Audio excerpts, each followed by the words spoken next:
C'était un soir de semaine ordinaire, un peu avant 20 heures, dans la cuisine de notre maison de campagne.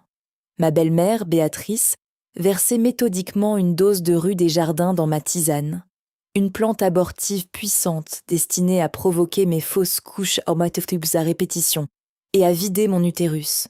Je la regardais souvent touiller ce liquide sombre avec sa petite cuillère en argent, l'air si prévenant. Je ne l'ai pas affrontée quand les preuves médicales me sont tombées entre les mains. Je n'ai pas hurlé, je n'ai pas brisé la porcelaine au sol. J'ai rangé les documents dans une pochette cartonnée. Quand on découvre que la femme qui vous appelle sa fille détruit votre fertilité pour mieux siphonner votre patrimoine, la colère est une perte de temps. Il faut de la méthode. Comment calcule-t-on le prix d'une vengeance lorsque le mari qui est censé vous protéger regarde ailleurs en silence? Je suis architecte d'intérieur à Lyon.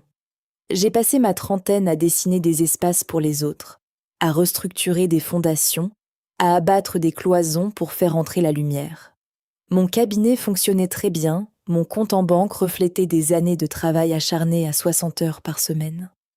Mais je n'avais pas de famille.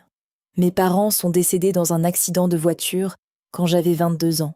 Cette absence a creusé chez moi une faille, un besoin viscéral d'appartenance que Julien, mon mari, et sa mère Béatrice ont exploité avec une précision d'horloger. Julien avait le charme des héritiers qui n'ont jamais eu à se battre. Il portait un nom ancien, possédait une culture littéraire fascinante, mais ses revenus de consultant indépendant étaient anecdotiques. Il vivait dans l'ombre majestueuse des Cèdres, le domaine familial situé dans la région des Pierres Dorées.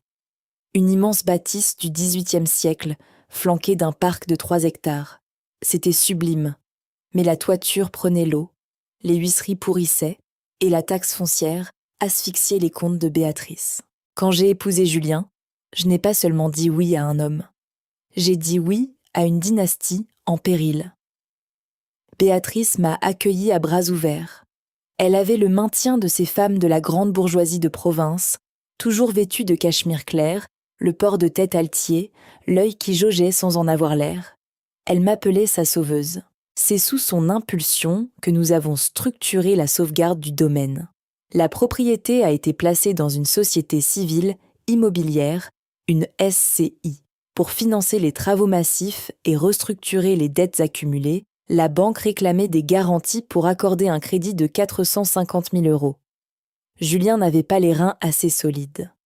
Béatrice n'avait qu'une retraite de veuve. J'étais la seule à présenter des bilans comptables irréprochables. J'ai signé. Je me suis porté caution solidaire sur mes deniers propres. J'ai même injecté 120 000 € d'apport personnel pour régler les premiers artisans. Je me souviens du jour de la signature chez le notaire. Béatrice m'avait pris les mains, ses yeux brillaient de gratitude. Elle m'avait glissé cette phrase qui allait devenir son refrain permanent. Dans cette famille, on protège notre héritage et ceux qui vont le faire grandir. Je croyais qu'elle parlait de moi, de mon intégration définitive dans leur lignée. J'avais tort. Nous nous sommes installés dans l'aile ouest du domaine, entièrement rénové par mes soins. Béatrice vivait dans le corps de bâtiment principal, de l'autre côté de la cour intérieure. Tout semblait parfait pour accueillir la suite logique de notre union. Un enfant. C'était mon vœu le plus cher. Julien se montrait enthousiaste. Béatrice tricotait déjà des couvertures en laine, des crissions en laine. La première fausse couche est survenue à 8 semaines d'aménorrhée. Le choc a été rude, mais le corps médical se voulait rassurant. C'était un accident de parcours fréquent. La deuxième a eu lieu 7 mois plus tard, à 11 semaines. Une hémorragie brutale au milieu de la nuit, suivie d'un curetage glacial à l'hôpital. Quand la troisième s'est produite l'année suivante, à 14 semaines, quelque chose s'est brisé en moi. Je n'étais plus qu'un corps défaillant, une enveloppe stérile. J'ai sombré dans une tristesse poisseuse. Je restais des jours entiers dans notre véranda, incapable de me concentrer sur les plans de mes clients. C'est à ce moment-là que Béatrice a endossé le rôle de la mère courage. Elle a pris le relais du quotidien. Elle faisait les courses, gérait le linge. Elle payait les charges de la SCI et les appels de fonds avec mon chéquier, dont elle avait obtenu la procuration pour m'épargner, disait-elle, les soucis administratifs. Et surtout, elle a instauré le rituel de la tisane. Chaque soir, après le dîner, elle traversait la cour pavée pour nous rejoindre. Elle apportait une grande théière en fonte fumante. Elle m'expliquait que c'était une recette de son arrière-grand-mère, un assemblage de plantes récoltées par un herboriste de la région. Cette mixture était censée purifier mon organisme, réguler mes cycles et préparer le terrain pour une future grossesse. Le liquide était d'un vert boueux. L'odeur piquait le nez, terreuse et agressive. La première fois que je l'ai goûtée, l'amertume a failli me soulever le cœur. « Bois, Camille, bois jusqu'à la dernière goutte », insistait-elle d'une voix douce, mais dénuée de toute flexibilité. « Il faut assainir ton corps. Dans cette famille, on protège notre héritage et ceux qui vont le faire grandir. Tu dois retrouver tes forces pour nous donner un enfant robuste. » Je me forçais à avaler la mixture. La nuit, cela me déclenchait souvent des crampes d'estomac fulgurantes. Mon médecin généraliste mettait ses douleurs sur le compte du stress post-traumatique et du deuil périnatal. Mais un détail finissait par m'obséder. C'était l'attitude de Julien.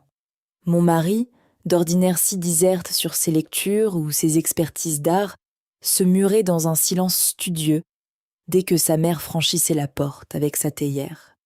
Il fixait l'écran de son ordinateur portable ou baissait les yeux sur ses dossiers.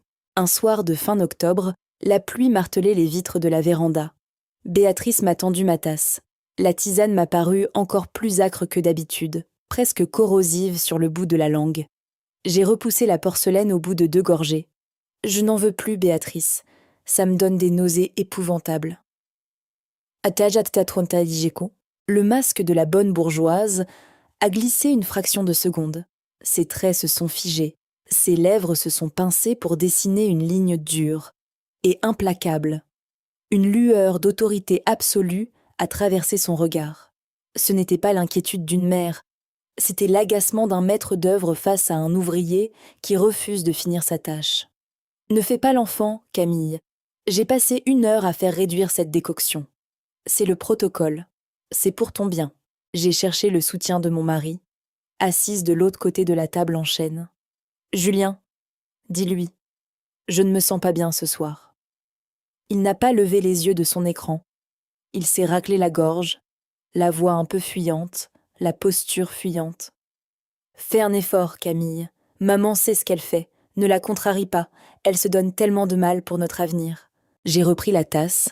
J'ai avalé ce breuvage sous leurs regards attentifs.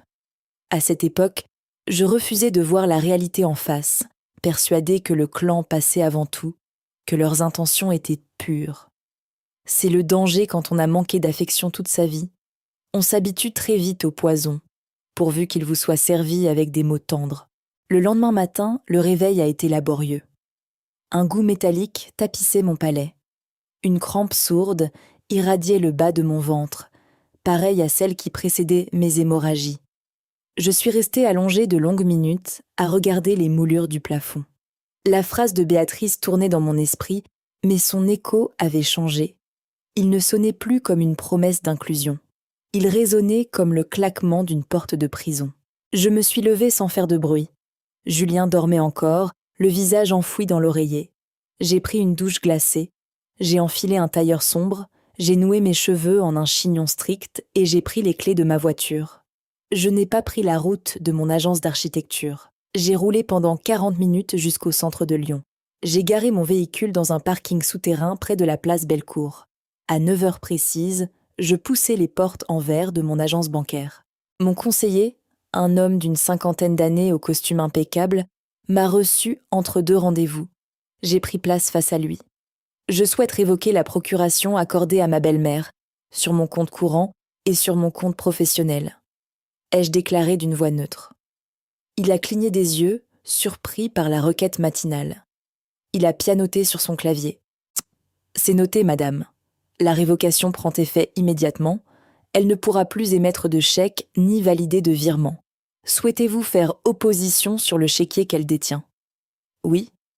Immédiatement. J'ai signé les formulaires sans trembler. J'ai ensuite posé les mains sur le bord de son bureau. Je suis associé et caution solidaire de la société civile immobilière Les Cèdres. Je veux une copie intégrale des relevés de compte des 12 derniers mois. Le conseiller a paru embarrassé. Il m'a rappelé que les courriers étaient domiciliés à l'adresse du gérant, en l'occurrence Béatrice. Je lui ai rappelé avec courtoisie mais fermeté mes droits d'associé. 10 minutes plus tard, il me remettait une enveloppe Kraft épaisse. Je ne l'ai pas ouverte tout de suite. J'ai glissé le paquet dans ma sacoche en cuir. Ma deuxième étape m'a conduite rue de la République, dans un immeuble haussmannien. J'avais pris soin d'appeler le cabinet de Maître Lemaire sur le trajet. C'était un avocat pénaliste brillant, doublé d'un expert en droit du patrimoine. Il m'a reçu dans un bureau tapissé de dossiers. Je lui ai exposé la situation avec une précision clinique. La SCI, le prêt de 450 000 €, mon apport en fonds propres, la caution solidaire. L'avocat a croisé les mains sous son menton. Il m'a regardé avec l'objectivité froide de ceux qui connaissent la nature humaine. « Vous êtes le bouclier financier de cette famille », m'a-t-il expliqué d'un ton mesuré. Juridiquement, une caution solidaire signifie que si la société cesse de payer ses mensualités, la banque ne s'encombre pas à saisir le domaine de suite. Elle se tourne vers la cible la plus solvable. Vous, votre cabinet, vos comptes, vos biens personnels. J'ai pris une lente inspiration. Je peux m'en extraire ? C'est complexe. Il faut l'accord de la banque ou prouver une faute de gestion lourde du gérant pour forcer la dissolution de la société. Conservez ces relevés de compte, ne montrez aucune hostilité, laissez-les agir et rassemblez chaque document, chaque preuve.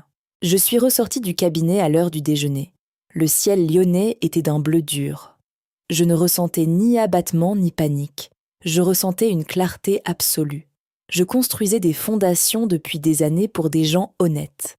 J'allais maintenant démolir celle d'une famille qui m'avait prise pour une simple ligne de crédit. Je suis rentrée au domaine en fin d'après-midi. La lumière déclinait sur les pierres dorées de la façade. Béatrice m'attendait dans le vestibule. Elle tenait une boîte rectangulaire enrubannée. Julien se tenait derrière elle, les mains dans les poches de son pantalon en velours, arborant un sourire satisfait. « Pour toi, ma chérie », a roucoulé Béatrice. J'ai défait le ruban. La boîte contenait un magnifique châle en cachemire gris perle. « Tu toussais un peu ce matin ?» a-t-elle ajouté en me caressant l'épaule. « Je ne veux pas que tu prennes froid dans cette grande maison. Repose-toi. Tu sais que je m'occupe de tout. Dans cette famille, on protège notre héritage et ceux qui vont le faire grandir. » J'ai caressé le tissu doux. J'ai regardé ses yeux clairs, puis ceux de mon mari. Il croyait me tenir en laisse. Il pensait avoir acheté ma docilité avec un bout de laine hors de prix. J'ai souri poliment. « Merci, Béatrice. C'est très généreux. » J'ai monté l'escalier avec mon cadeau, tandis que ma sacoche contenant les relevés bancaires pesait contre ma hanche. J'ai caché l'enveloppe Kraft au fond d'un tube à plan cartonné dans mon bureau, coincé entre des croquis de charpente. Les jours suivants ont pris l'allure d'une chorégraphie tendue. Je continuais d'aller au cabinet, prétextant un surcroît de travail pour justifier ma fatigue. Le soir, je rejoignais Julien dans la salle à manger. Le rituel de la tisane restait incontournable. Béatrice arrivait à 20h30 avec sa théière en fonte. L'odeur terreuse envahissait la pièce. Je savais désormais que je ne devais plus avaler une seule goutte de ce liquide. J'avais élaboré une méthode silencieuse. Quand Béatrice se retournait pour ranger une assiette ou interroger Julien sur sa journée, je versais discrètement le contenu de ma tasse dans une gourde plate dissimulée sous ma serviette de table. Je portais ensuite la porcelaine vide à mes lèvres et je feignais d'avaler. Je vidais le liquide plus tard, dans l'évier de mon atelier. Mais la tension montait. Béatrice observait mon visage avec une insistance nouvelle. Elle cherchait les cernes, la pâleur, les signes de l'épuisement que sa décoction provoquait habituellement. Trouvant mon teint trop clair, elle a décidé d'augmenter les doses. Le liquide est devenu plus épais, plus sombre. L'amertume embaumait l'air à 3 mètres de distance. Julien, de son côté, montrait des signes d'irritation. Ces fins de mois étaient difficiles. Un soir, alors que je lisais un magazine sur le canapé, il s'est planté devant moi. Ma mère a eu un souci avec le chéquier de la société civile aujourd'hui. A-t-il lâché, la mâchoire contractée. Un artisan n'a pas pu encaisser le paiement. La banque parle d'un défaut de procuration. Tu as fait une mauvaise manipulation en ligne ? J'ai tourné la page de mon magazine avec lenteur. Je m'y étais préparée. Mon conseiller a fait une mise à jour des règles de sécurité la semaine dernière. Il a bloqué tous les accès secondaires suite à des fraudes régionales. Je dois passer à l'agence pour signer de nouveaux formulaires. Je m'en occuperai la semaine prochaine. Julien a soupiré de relief, mais son regard trahissait une urgence financière qui ne correspondait pas à nos charges courantes.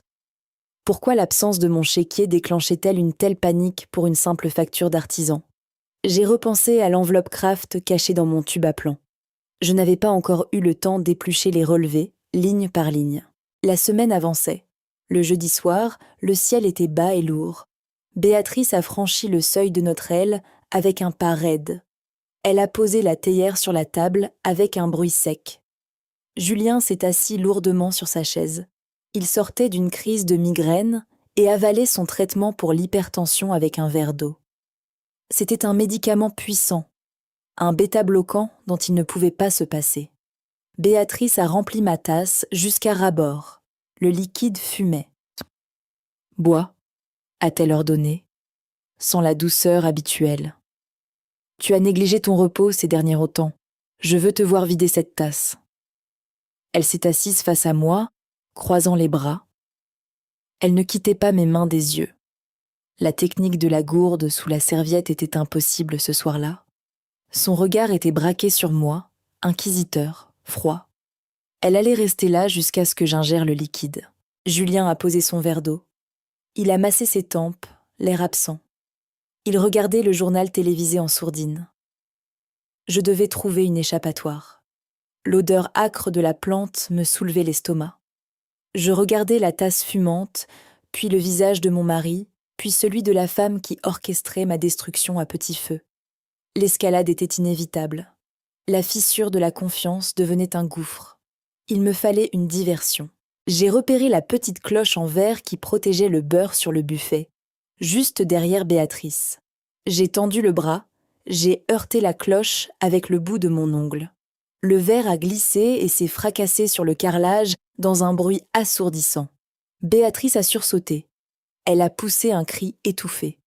Son visage a perdu sa sévérité calculée pour afficher une contrariété domestique immédiate. Elle s'est penchée pour ramasser les débris acérés, éparpillés sur le carrelage. Pendant cette fraction de seconde, mon regard a croisé la main droite de Julien. Il cherchait à l'aveugle son verre d'eau pour faire passer le goût crayeux de son comprimé anti-hypertenseur. Je n'ai pas hésité. J'ai saisi ma tasse d'infusion pleine. Je l'ai fait glisser sans un bruit sur le set de table pour la substituer à son verre. Julien a refermé ses doigts sur l'anse en porcelaine. Il a porté le liquide sombre à sa bouche. Il a avalé une, puis 2 longues gorgées, les yeux toujours rivés sur l'écran du téléviseur. Béatrice s'est redressée, les éclats de verre dans la paume. Elle a vu son fils déglutir. Sa mâchoire s'est décrochée. La terreur pure a défiguré ses traits. « Julien, non !» a-t-elle hurlé. Il a reposé la tasse brutalement, une grimace de dégoût déformant son visage. « Mais quelle est cette horreur ?» a-t-il craché en s'essuyant les lèvres du revers de la manche. La réaction ne s'est pas fait attendre. Moins de 2 minutes plus tard, la respiration de Julien s'est modifiée. Un sifflement aigu, semblable à un râle, est sorti de sa gorge. Il a porté les 2 mains à son cou. Son visage a pris une teinte écarlate, couverte d'une sueur soudaine. Ses yeux se sont écarquillés de panique. Le bêta-bloquant qu'il venait d'avaler entrait en collision frontale avec les alcaloïdes massifs de la plante. Béatrice est restée pétrifiée. Elle fixait son fils vaciller sur sa chaise, incapable de formuler un mot, terrassée par l'effet de sa propre création. J'ai attrapé mon téléphone portable sur le buffet. J'ai composé le 15. J'ai donné l'adresse du domaine à l'opérateur avec une diction parfaite. J'ai décrit les symptômes de manière clinique, détresse respiratoire aiguë, gonflement de la gorge, suspicion de choc anaphylactique sévère. Avant l'arrivée des secours, pendant que Béatrice tentait vainement de soutenir la tête de son fils, j'ai pris une précaution silencieuse. J'ai saisi la théière en fonte. J'ai transvasé le reste de la décoction épaisse dans une bouteille en plastique vide qui se trouvait sur le plan de travail. J'ai fermé le bouchon et j'ai glissé le récipient au fond de mon sac à main.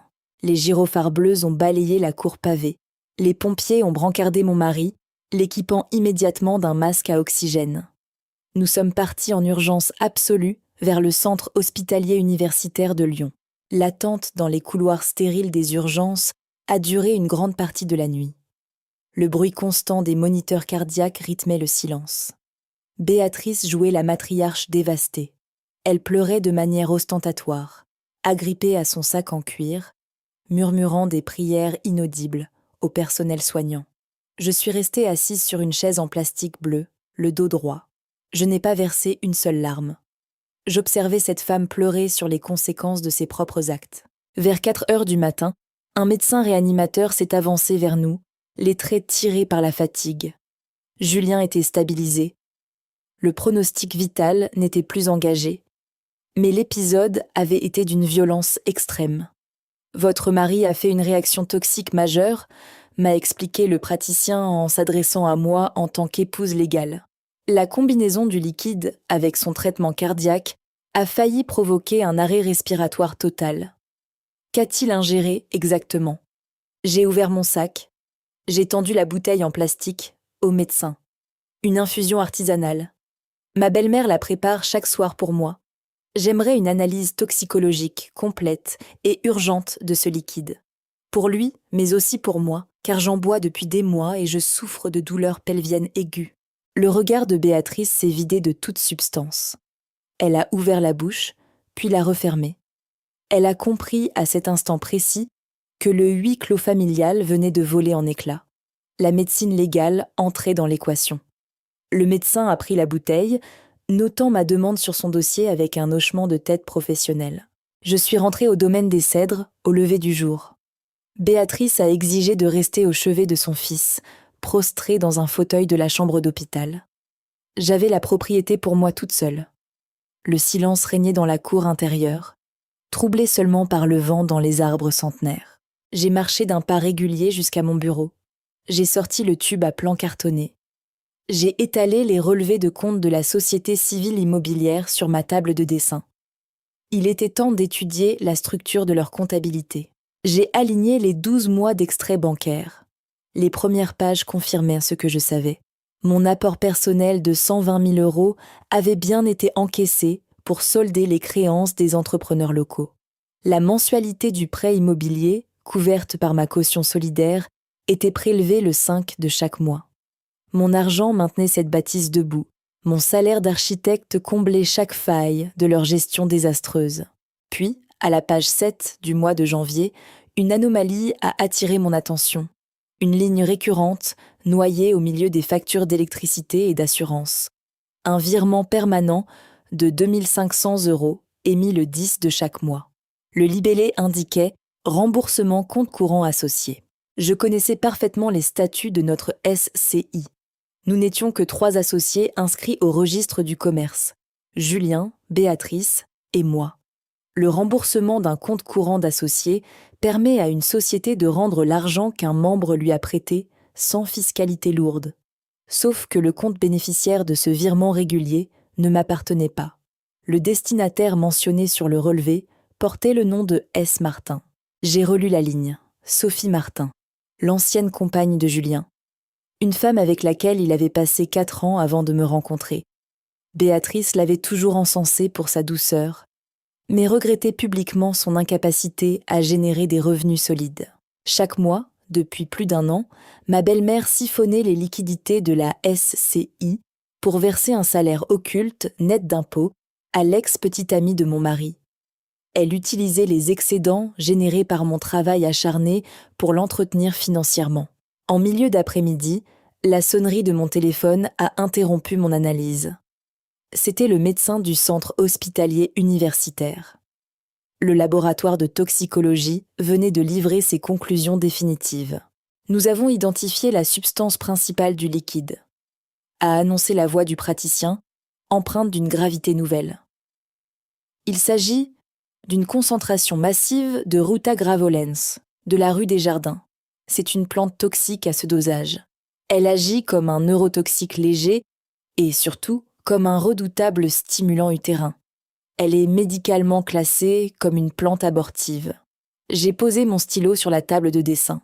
Quels sont les effets exacts sur une femme en début de grossesse ? Ai-je demandé d'une voix plate. À cette dose, une prise quotidienne provoque des contractions violentes de l'utérus, des saignements importants et l'expulsion immédiate de l'embryon. C'est un poison direct pour toute grossesse en cours. Si vous en avez ingéré régulièrement, cela explique sans l'ombre d'un doute vos fausses couches à répétition. Madame, ces résultats engagent la responsabilité pénale de la personne qui vous a administré ce breuvage. J'ai remercié le médecin avec courtoisie et j'ai raccroché. Je venais de comprendre la vérité dans toute son ignominie. Mes 3 grossesses perdues n'étaient pas des accidents physiologiques. Elles étaient des destructions programmées. Béatrice veillait chaque soir à stériliser mon ventre avec sa théière en fonte. Je n'étais pas destinée à fonder une famille avec son fils. Je n'étais qu'un outil financier temporaire, sélectionné pour ma capacité d'emprunt, ma solidité bancaire et ma naïveté de femme isolée. Mais il manquait une dernière pièce à ce montage, le but final. Pourquoi s'acharner à détruire mes embryons tout en entretenant l'ex-compagne de mon mari avec mon propre argent? J'ai quitté mon aile pour entrer dans le corps de bâtiment principal, dont je possédais les clés. J'ai poussé la double porte du grand salon, puis celle du bureau de Béatrice. Une pièce confinée, meublée d'un lourd secrétaire en noyer massif. Je savais qu'elle centralisait ici toutes les archives administratives. Je n'ai eu besoin de forcer aucune serrure. Le tiroir supérieur, dédié aux assurances, s'est ouvert sans résistance. J'ai sorti une chemise cartonnée grise, étiquetée « Succession, études notariales ». À l'intérieur se trouvait un échange de correspondance datant de 3 semaines avec le notaire de la famille. Le document principal était un projet de modification de la clause bénéficiaire de ses contrats d'assurance-vie, couplé à une donation de ses parts de SCI. Béatrice y désignait son héritier universel. J'ai parcouru le texte dactylographié.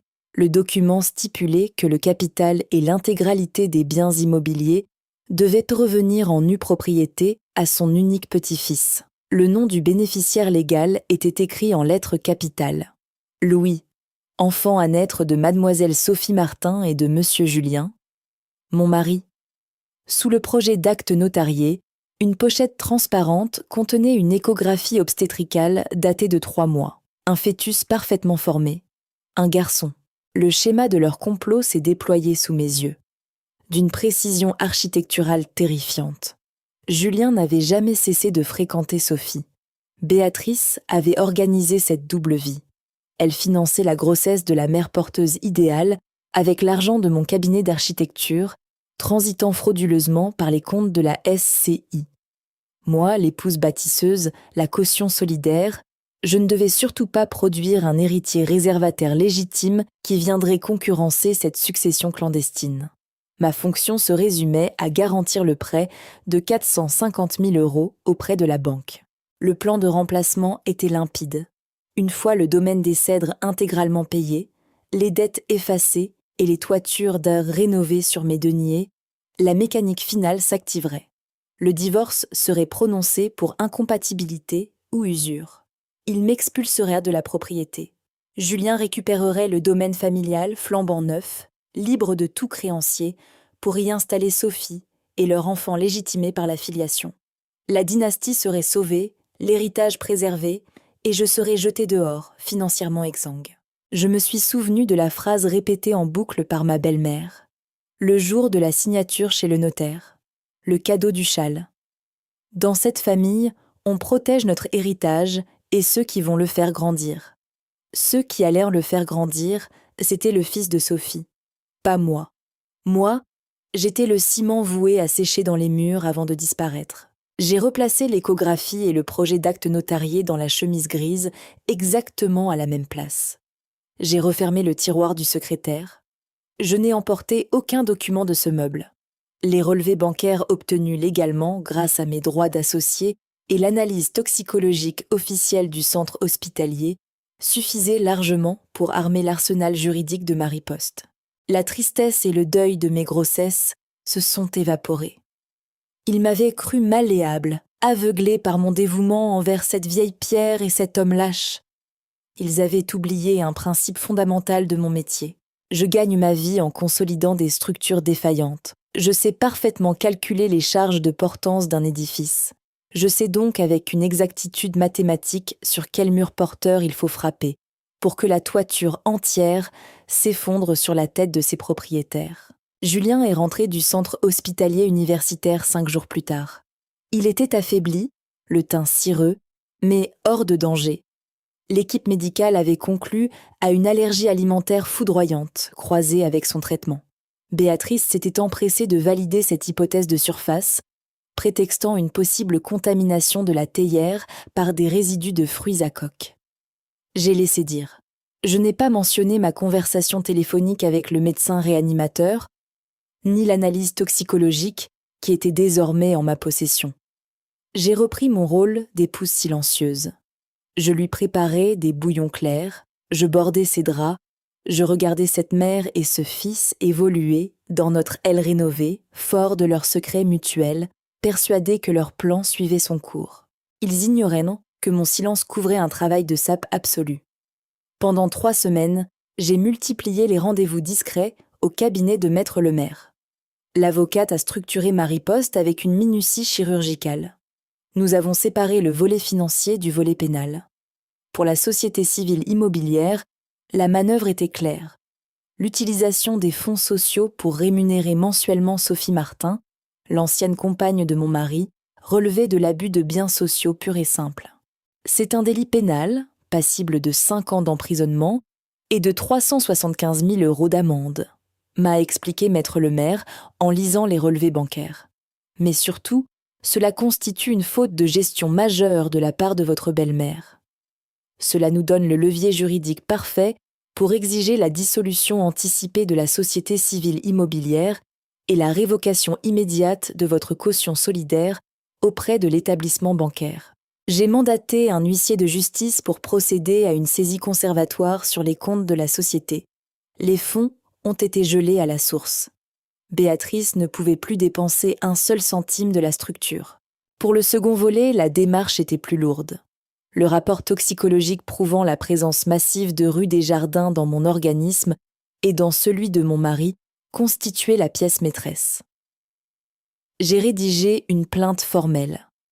Mon avocat l'a déposée directement entre les mains du procureur de la République pour administration de substances nuisibles ayant entraîné une infirmité permanente et l'interruption involontaire de grossesse. C'était un crime. Il n'y avait plus de retour en arrière possible.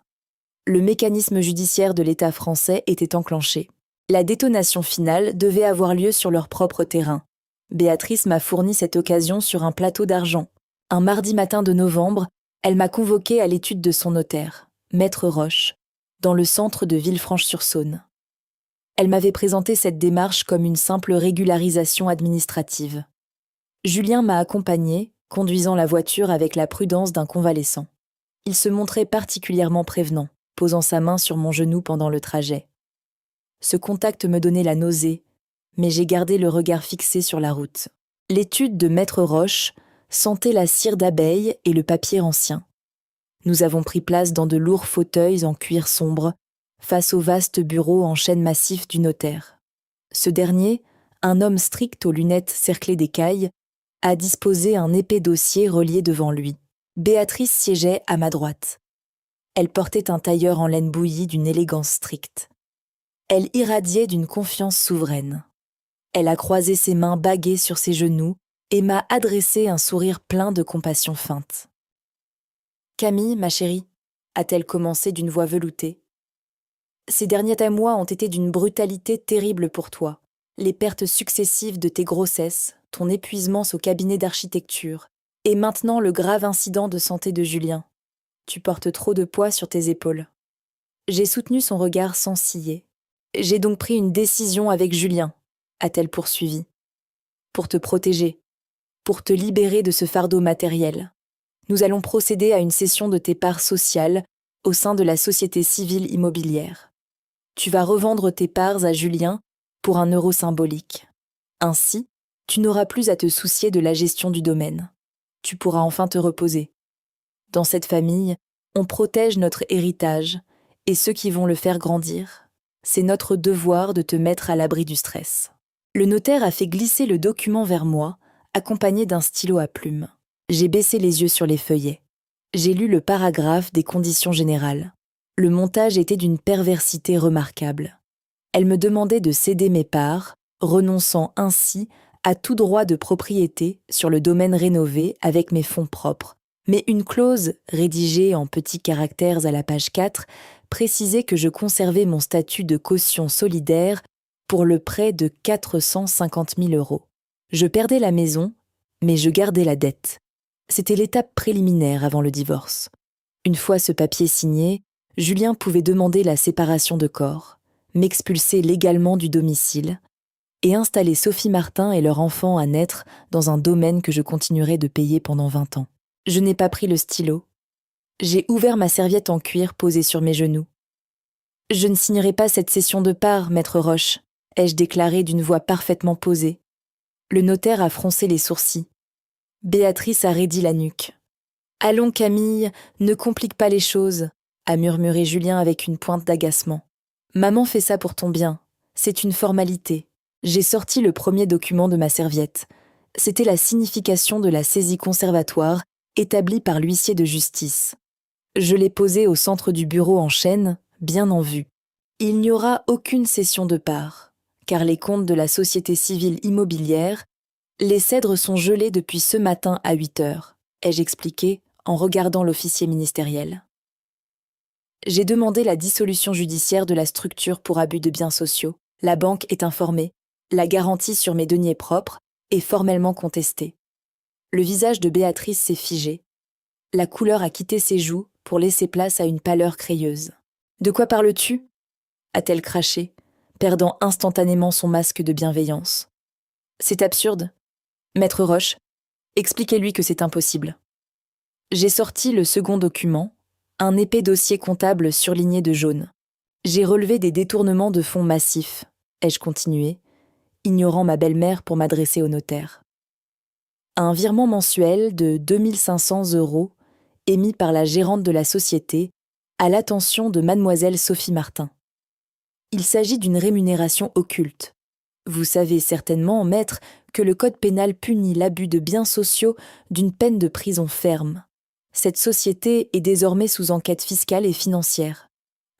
Julien a tressailli sur son fauteuil. Il a tourné brusquement la tête vers sa mère.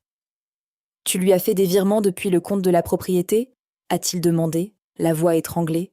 « Tu m'avais juré que tu utilisais tes économies personnelles pour l'aider avec le petit. » Béatrice n'a pas répondu à son fils. Elle me fixait avec une haine pure, animale. Son regard ne cherchait plus à dissimuler son mépris.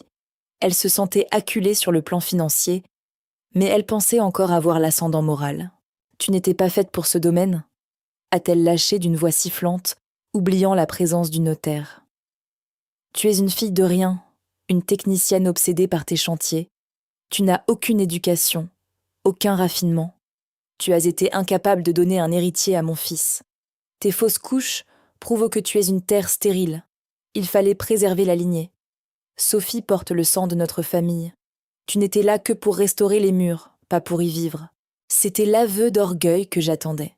La justification pathétique d'une femme rongée par l'élitisme de province qui estimait que mon compte en banque valait moins que ses prétendus quartiers de noblesse. J'ai replacé le dossier comptable dans ma serviette. J'ai sorti la dernière pièce de mon arsenal. L'enveloppe a en tête du laboratoire de toxicologie du centre hospitalier universitaire. Je l'ai ouverte avec une lenteur calculée. J'ai déplié les feuillets médicaux et je les ai alignés sur le sous-main du notaire.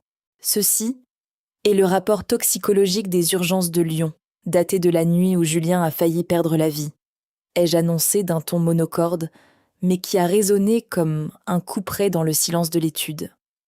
Le notaire s'est penché en avant, ajustant ses lunettes. Julien s'est pétrifié. Le médecin légiste a analysé le liquide contenu dans la théière que vous m'avez servi, Béatrice. Ai-je continué en lisant les conclusions surlignées par mon avocat. Les résultats confirment la présence d'une concentration massive de Ruta gravolens. La rue des Jardins, une plante abortive redoutable. Vous avez méthodiquement introduit cette substance dans mon alimentation quotidienne pendant plus de 18 mois. Je me suis tournée vers mon mari. Ses yeux étaient écarquillés par l'horreur de la compréhension. « Tu te souviens du choc anaphylactique, Julien » ai-je demandé froidement. Le soir où tu as bu dans ma tasse à la place de ton verre d'eau, ce n'était pas une allergie alimentaire, c'était une réaction toxique directe avec ton traitement cardiaque. Ta propre mère t'a empoisonné en tentant de détruire mon utérus. Julien a porté une main tremblante à sa bouche. Il a regardé Béatrice comme si elle était un monstre surgi des entrailles de la terre. Tu as fait ça ? A-t-il balbutié. L'infusion du soir. Tu m'as fait boire ce poison ? Tu as tué nos enfants ? Julien, mon ange, écoute-moi, a supplié Béatrice, la voix brisée par une panique totale. Elle a tendu les mains vers lui, mais il s'est reculé dans son fauteuil avec un mouvement de recul violent. C'était pour te protéger. Elle ne devait pas s'implanter ici de manière définitive. Je devais m'assurer qu'elle n'aurait aucune attache charnelle avec ce domaine. C'était le seul moyen de garantir ton avenir avec Sophie et ton vrai fils. Dans cette famille, on protège. « Ferme-la !» a hurlé Julien, détruisant des décennies de soumission filiale en une fraction de seconde. « Tu es malade. Tu as failli me tuer avec tes conneries de sorcière. Tu m'as envoyé à la morgue pour des murs en pierre. J'ai récupéré le rapport toxicologique. J'ai regardé Maître Roche. » L'officier ministériel était livide. Il avait posé son stylo et reculé sa chaise de son bureau. Un notaire est un magistrat de l'amiable. Il est le garant de la légalité. Il venait d'assister à la confession d'un crime d'une gravité inouïe. « Maître », ai-je repris avec une politesse glaciale. Comme vous venez de l'entendre, la session de parts est annulée. Je vous informe officiellement que mon avocat, Maître Lemaire, a déposé hier matin une plainte avec constitution de partie civile auprès du doyen des juges d'instruction du tribunal judiciaire de Lyon. Les chefs d'accusation retenus sont l'abus de biens sociaux, la fraude fiscale, la tentative d'homicide involontaire sur la personne de mon mari et l'administration de substances nuisibles ayant entraîné l'interruption de 3 grossesses. J'ai fermé ma serviette en cuir. Le clic de la serrure métallique a ponctué ma phrase avec une netteté définitive. Béatrice était effondrée sur elle-même. Ses mains se crispaient sur le tissu de sa jupe. Le port de tête altier, la morgue de la bourgeoise provinciale, l'autorité de la matriarche, tout s'était évaporé, dissous par la lumière crue de la procédure pénale française. Elle n'était plus qu'une femme âgée, cernée par la justice de son pays, confrontée à l'anéantissement de son nom et à la perte inéluctable de sa liberté.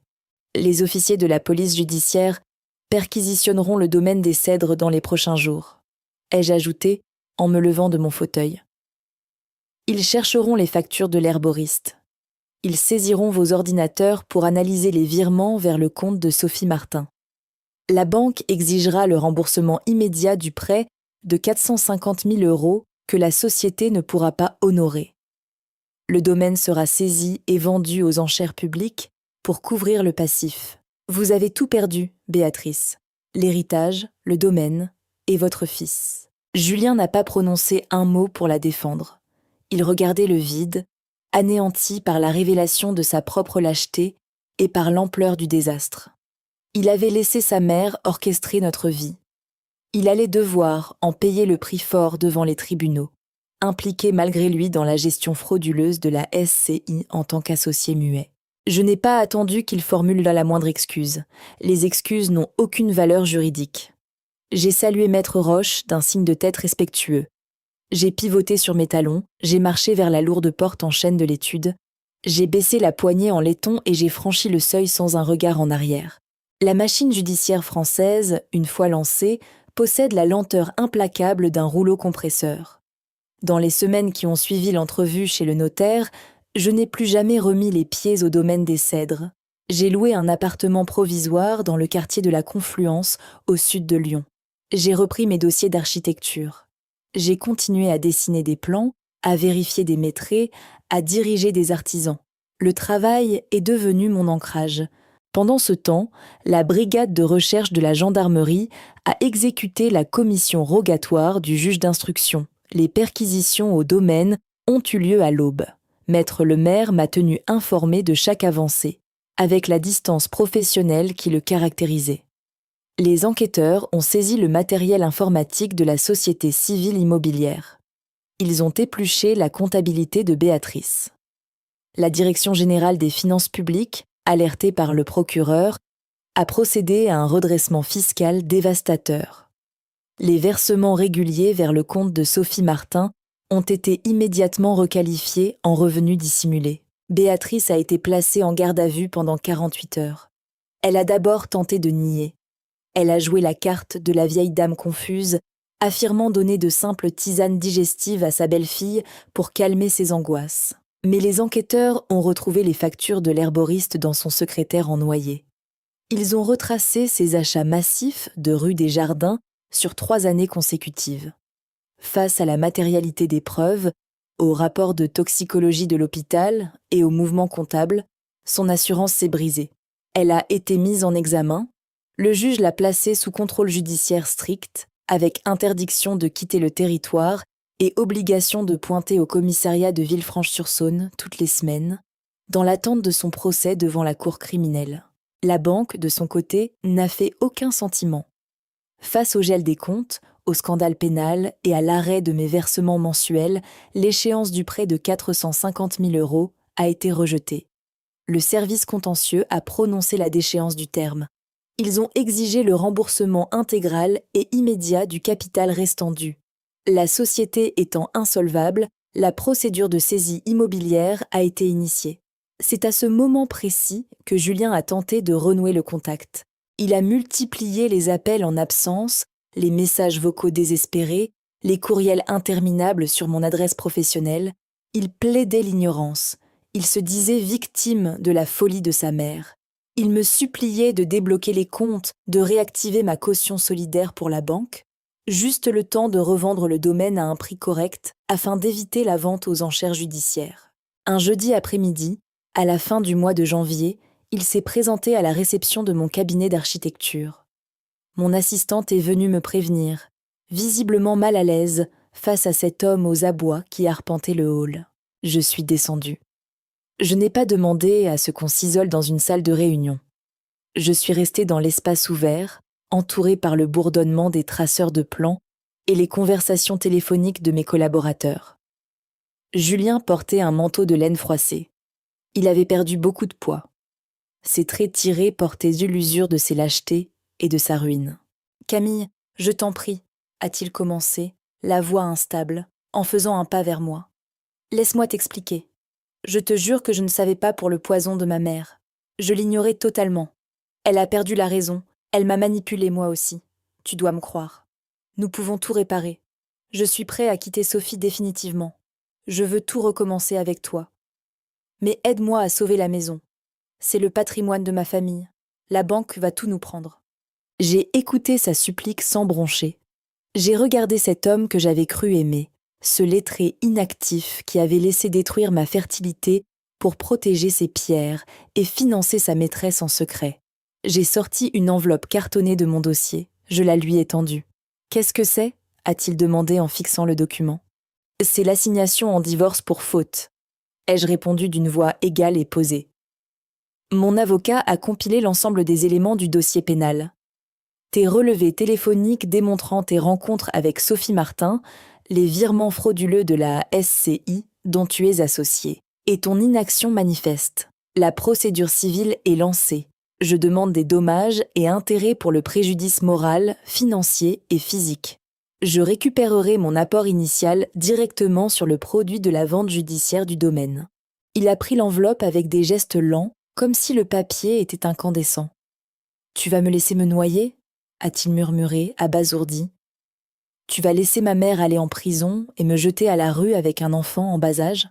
Je ne fais rien de tout cela, Julien. Je me retire, c'est tout. J'enlève ma caution, mon salaire et ma signature de votre montage familial. Le reste, ce sont les conséquences mathématiques de vos propres actes. Ne me contacte plus jamais. Toutes nos communications passeront désormais par le cabinet de Maître Lemaire. » J'ai pivoté et je suis remontée dans mon bureau par l'escalier en colimaçon, sans attendre de voir sa silhouette franchir la porte vitrée de l'agence. C'était la dernière fois que je m'adressais à lui. 8 mois plus tard, le domaine des Cèdres a été mis à prix aux enchères à la barre du tribunal judiciaire de Villefranche. Le prix d'adjudication a été dérisoire. Il n'a même pas couvert l'intégralité du prêt et des pénalités bancaires. Un promoteur immobilier de la région l'a racheté pour le diviser en 14 appartements de standing. La dynastie de Béatrice s'est éteinte sous le marteau d'un juge. Elle attend désormais son procès, confinée dans un studio en location financé par l'aide sociale, coupée d'un fils qui la tient pour unique responsable de son propre naufrage. Julien enchaîne les missions précaires pour éponger ses dettes résiduelles et régler la pension alimentaire de Sophie, qu'il a logiquement quittée lorsque les ressources de la société immobilière se sont taries. Ce matin, je me suis rendue sur un nouveau chantier. Un immeuble de bureaux à restructurer dans le quartier de la Part-Dieu. J'ai chaussé mes bottes de sécurité. J'ai marché sur la dalle de béton brut qui venait tout juste d'être coulée. L'odeur minérale du ciment frais emplissait l'air vif de l'automne. C'est une odeur de commencement, de solidité réelle. J'ai vérifié l'alignement des murs porteurs avec le chef de chantier. J'ai passé ma main sur la structure en acier, froide, franche et indestructible. Ma belle-mère aimait répéter que dans sa famille, on protégeait l'héritage et ceux qui allaient le faire grandir. Elle avait oublié une règle élémentaire de la construction. On ne bâtit pas un héritage en siphonnant les fondations des autres, ni en empoisonnant la terre sur laquelle on souhaite s'élever. Tôt ou tard, la structure cède sous le poids de la dissimulation. Et quand le mur porteur se retire brutalement, l'effondrement de l'édifice est toujours total et définitif. Si cette histoire vous a marqué, prenez quelques secondes pour laisser un j'aime et vous abonner à la chaîne. Partagez vos impressions dans les commentaires. Auriez-vous eu la patience de Camille pour monter un dossier juridique aussi solide dans le silence absolu? Ou auriez-vous explosé lors de la découverte du rapport toxicologique? Vos retours me permettent de continuer à vous proposer des récits de vie où la justice finit par triompher grâce à la maîtrise de soi. N'oubliez pas d'activer la cloche des notifications pour ne rater aucune de nos prochaines affaires. À très bientôt pour une nouvelle histoire.